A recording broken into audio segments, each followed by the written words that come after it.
Would I give up my Land Cruiser for a HiAce? At this moment, I think I might, but I'm not convinced yet. I want to be sure. I'm loving my Troopy. I really don't want to have to deal with seller's remorse. But that's a big thing for me personally. This video is in two parts. I start with the final morning waking up after having camped in my troop carrier for the last time, reflecting on the niceties of troop carrier, what makes it such a great overlander and why it remains one of my favourites. And the challenge now for me is, am I going to give it up for a HiAce? Is it good enough? But that has the massive potential, because of all of these incredible systems that have come together. And thank you all of those partners that have come together and said, Andrew, we love the idea. How can we help and how can we have a part of it? Of course, business-wise, of course. Thank you to you for having the faith in us to do this. Keep watching. There are a lot more van videos, development videos, test videos on their way.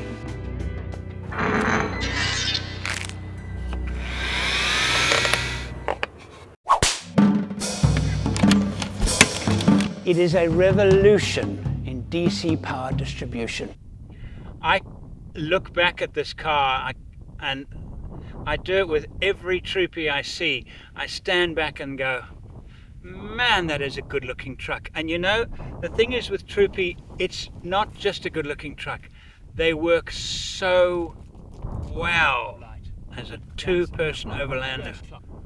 Man, they work well. And the highlights are, it's a Land Cruiser, so it's made well. Solid axles, so you've got a very strong car.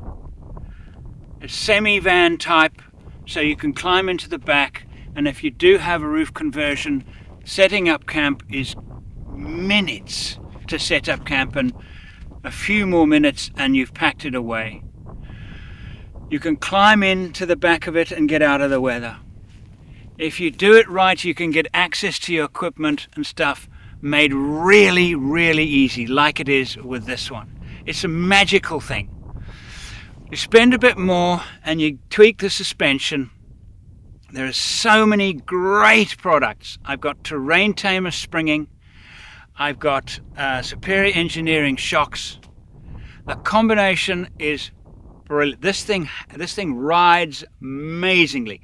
With the addition of the superior engineering front radius arms and pound hard rod, this thing drives beautifully. It has two fuel tanks, 90 litres each.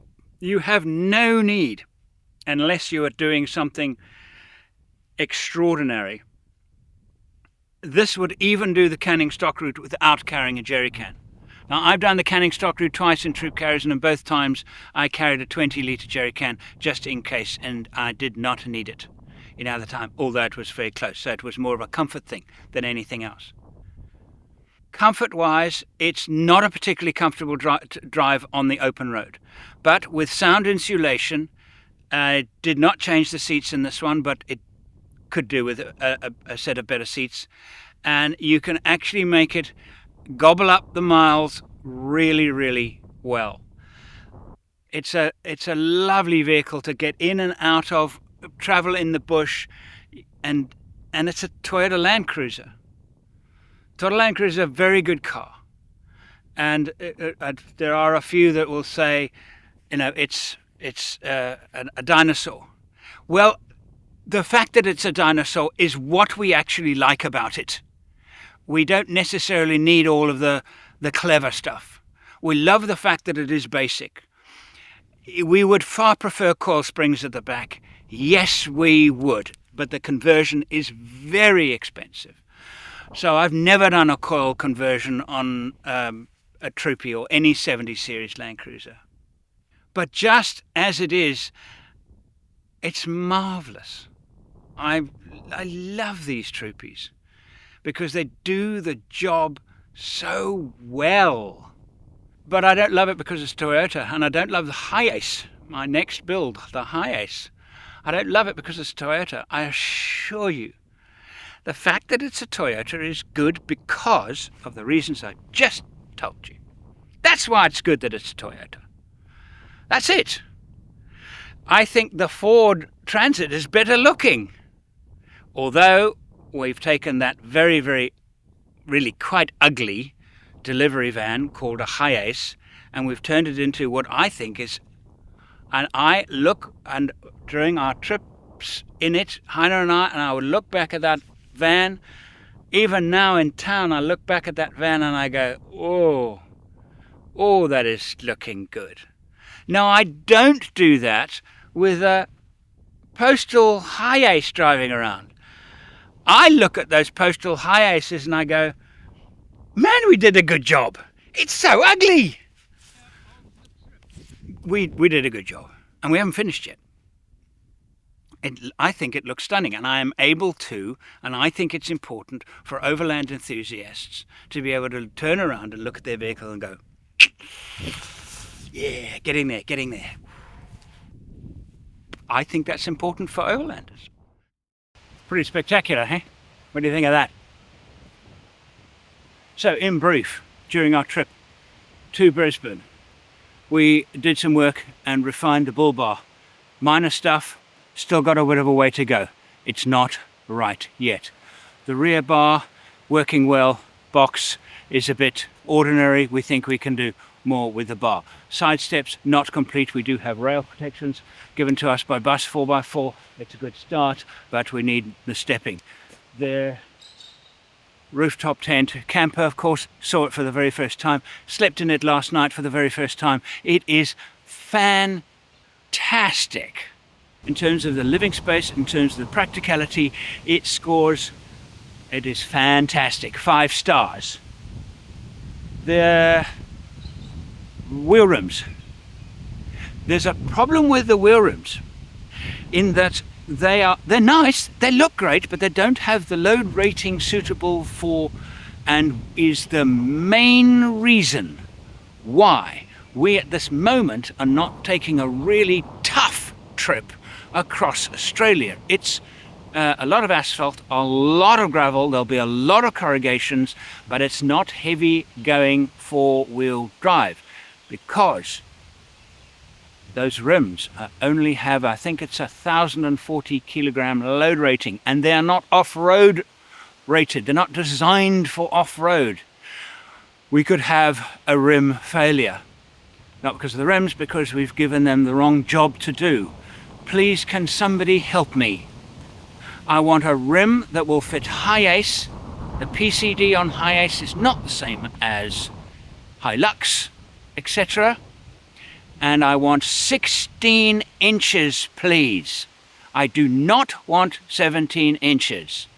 And the reason is simple. When you reduce the tire pressure, of course the tire tread gets longer because you're rolling along the tread and you want it as long as possible for the lowest pressure on the ground. The higher the profile, the longer the tread. The lower the profile, the shorter the tread for the same tire pressure. So to match a length of tread flotation in a higher profile tire, even 17 inch over 16, you have to let the pressures down quite a lot more. It's not as good off-road. I mention this only because somebody recently was desperate to try and convince me that if I went 17 or 18, it would, in his words, make no difference. I promise you, it makes a difference. And we have found these 3 rims are 8 inches wide, 16 inches. Offset is plus 38, which is a little bit too much, so we'd have to put narrower tires on it, maybe 255 85s to get them to fit. So we have not solved this problem quite yet. Wheel size, I think 265 75s actually is a very good size for this vehicle. When you look at it, it looks like they're a little small, not a lot small, but it's a little small. Now these are the same wheels and tires, same tires that I have driven on my Africa troop carrier, and they are perfectly adequate. But the Africa Troop Carrier, the reason why I went for that size on the Africa Troop Carrier is because I'm running a very underpowered engine. All right, and so now with more power, you can actually go a little bit bigger. Now, with the fact that this drivetrain on this vehicle is not designed for larger wheels, you can put it on a solid axle without worrying about increasing wear and tear, etc. You have much more latitude, within reason, obviously. But with the HiAce, you don't. And I personally think 35s, even though it's possible to fit them on this vehicle, would be a foolish thing to do, because you're just simply overstressing the drivetrain, and it could cause breakages. It's far easier to damage the drivetrain and the suspension, running gear, all of that with heavier wheels than it is with lighter wheels. So we might, and we're certainly considering it, I think that off-road and on-road combination, like it is with my Troop Carrier, 33s is kind of the ideal size. Any more and you are going to start losing on-road, losing reliability, and I don't think it's worth it. But I do believe that there could do with a little bit bigger tyres on it. Again, like Troop Carrier, I believe that the best wheel size for this vehicle would be a 255/80 profile on a 16-inch rim. Of course, we fitted the suspension system. It is a different vehicle. Now, don't get me wrong here. Bus 4x4 make this vehicle primarily for industry in mind. That application, the standard suspension spring set they put in the vehicle, it's absolutely fine. There's nothing wrong with it. But our application is different. We're carrying a heavier, much heavier, constant load. And we want high performance. We don't mind spending the money on high performance. This is the very first, as far as we know, HiAce 300 high performance separate reservoir gas shock absorber system. And it included in the package a coil spring for the front. The rear springs right now are not right yet. We haven't got that right. The ride is very, very good. I still think we can get it better, mainly because of the back springs. And the back springs, we put in Ironman. Ironman is the only one we could find on the market that made a leaf spring suitable for HiAce, but it was a 300 kilogram constant, and it's not enough. So we then subsequently, after discovering it wasn't enough, and remember, we don't have the full water system, the full packing system in the back, so we're not as heavy as it might be. This vehicle's GVM is 4 tons. We need to make sure that with 4 tons, if we went to GVM, it would ride well. And at the moment, it wouldn't. At the moment, we're probably sitting at between 3,400 kilograms, give or take, maybe 3.5. We had it weighed on the weighbridge before we packed the fridge, our water, our food, etc. into the vehicle. It's 3040. You're 10 kilos off your gas. So 3040 plus we've still got a good amount to work with. The whole idea of HiAce is that with 4,000, it's workable. You can't just go mad and add things, because soon, like so many people that build Troop Carriers, they go over GVM, and there's no real need to, just for the sake of adding stuff. So we've got to be prudent, and we will be prudent, but obviously 4 is the limit. What about springing for 4? At the moment, the front for 4, I think, springing in will be back. No, we've got some work to do. We will do that work, of course, as progress continues on building our lovely HiAce. Engine tuning. Now, I recently had an engine tune done on it was a remapping by a company in Perth on my Troop Carrier, 2.8, same engine, and it was very successful. That's obviously the next stage in getting a little bit more out of the HiAce motor. The HiAce motor in standard Toyota form is detuned when compared to Land Cruiser. I don't know why they tune them differently. It's a bit of a strange one, really.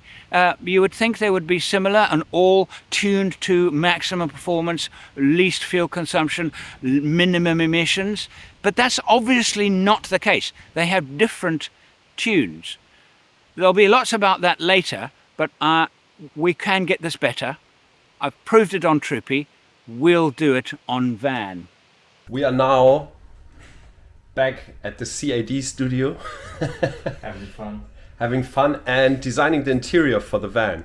So these are the first sketches. We've got a rough idea of where things will go and what it's gonna be looking like, but it's still a long way to go. What do you reckon, Johnny? Very long way to go. Very long way to go. So here's what we've got so far. We've got an upright fridge, batteries, water system, the electrics there, kitchen, gull wings from Mission 4x4 with gull wing boxes.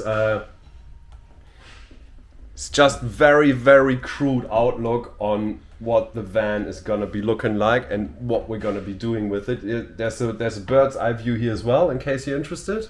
We've got the bed lying in there, and then it also converts to a seat, which is going to be a fun one. Trying to fit 400, equivalent of 800 amp hours of lithium. Yeah, so 200 amp hours of lithium at 48 volt, which means the equivalent of 800 amp hours. Making my life easy. Yeah, absolutely. Thank you for watching. To wrap up the video, I've stopped here at DDP. That's in Wangar, not far from where I live in Perth. They did a great job on tweaking the Troopy 2.8. This is even worse. Well, it's lag similar, but it's so bleh. Its power is just kind of, come on, you know. So, and the 2.8 is actually a really lively engine. So, over to them in the next video. Remember to like and subscribe, because YouTube likes me when you click that little like button. Do that for me, won't you? Till the next time.